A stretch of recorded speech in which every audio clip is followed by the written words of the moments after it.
Good morning everyone. आप सीख रहे हैं general maths by Kamlesh sir. तो जैसा कि आज मैंने टाइम एंड वर्क का क्वेश्चन नंबर 21 लेकर के आए हैं, जो कि क्वेश्चन हाई लेवल का है, जैसा कि स्क्रीन पे आपको दिख रहा होगा।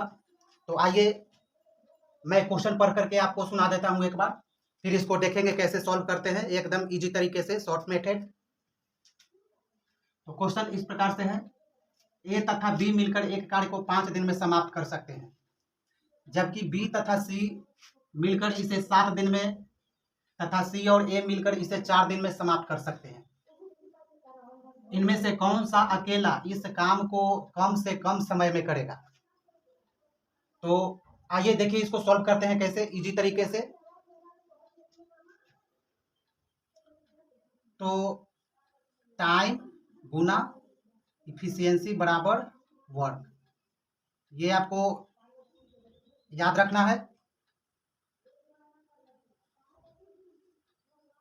जिसमें T4 हो गया आपका टाइम यानी समय, E4 हो गया इफिशियंसी यानी हो गया क्षमता, और W4 हो गया वर्क यानी काम। तो आइए इसको सेट करते हैं, कैसे सेट करते हैं देखिए। क्वेश्चन में AB है, BC है और AC है ना।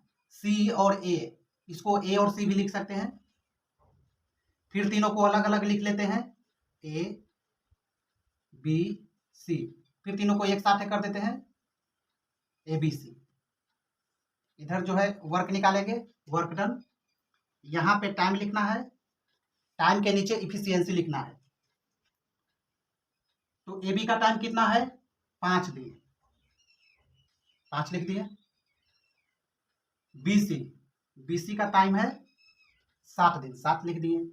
AC का टाइम कितना है? 4 दिन, 4 लिख दिए। अब वर्क डन निकालना है, तो 5, 7 और 4 का एलसीएम निकालेंगे। तो एलसीएम निकालेंगे तो आपका है ना 5, 7, 4 का एलसीएम 5 7 35, अब 35 में 4 से गुना करेंगे 140 आपका एलसीएम आ जाएगा। अब 5 में कितना से गुना करेंगे कि 140 आएगा? सबको 140 बनाना है ना। तो 5 में जो है 28 से गुना करना पड़ेगा, 7 है तो 7 में 20 से गुना करेंगे तब 140 आएगा।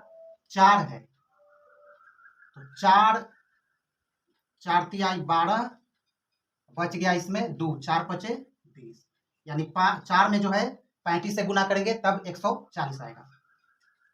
तो अब देखिए यहाँ पे A इसमें है, इसमें भी है, B इसमें भी है, इसमें भी है, C यहाँ है, C यहाँ है।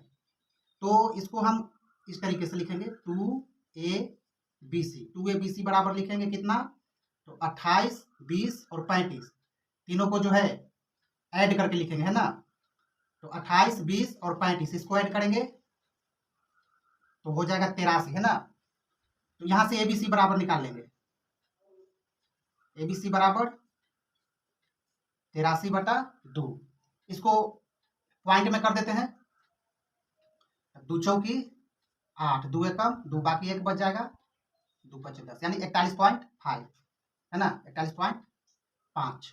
यानी ABC का एफिशिएंसी कितना निकल के आ गया? 41.5। अब बारी बारी से सबका एफिशिएंसी निकालेंगे है ना, A का, B का, C का। तो ABC का एफिशिएंसी कितना है? 41.5 है। अब निकालना है C का, निकालना है तो C कैसे निकलेगा? यानी AB को घटाना पड़ेगा। AB कितना है? AB का एफिशिएंसी कितना है? 28 है। तो 41.5 में से 28 अगर घटा देंगे तो C का एफिशिएंसी निकलेगा है ना। तो 41.5 में से 28 घटा दीजिए, तो 28 घटाएंगे तो कितना बचेगा? ये बच जाएगा आपका 13.5। उसी तरीके से अब जो है B का एफिशिएंसी निकालेंगे। तो B का एफिशिएंसी कैसे निकलेगा? AC को घटाना पड़ेगा। AC जो है, AC का एफिशिएंसी है, AC का एफिशिएंसी ABC के एफिशिएंसी में से घटाना पड़ेगा। तो 41.5 में से 35 घटाएंगे तो 35 घटाएंगे तो कितना बचेगा? 35 और 6 41 0.5 और यानी 6.5 ए का निकालेंगे तो ए का कैसे निकलेगा? तो बीसी का एफिशिएंसी घटाना पड़ेगा। बीसी का एफिशिएंसी कितना है? 20 है, तो 20 माइनस करना पड़ेगा 41.5 में से, तो ये कितना बच जाएगा? घटाएंगे तो आपका आ जाएगा कितना? 41.5 माइनस 20 है ना, तो ये आपका आ जाएगा 21.5। सबका एफिशिएंसी निकल गया।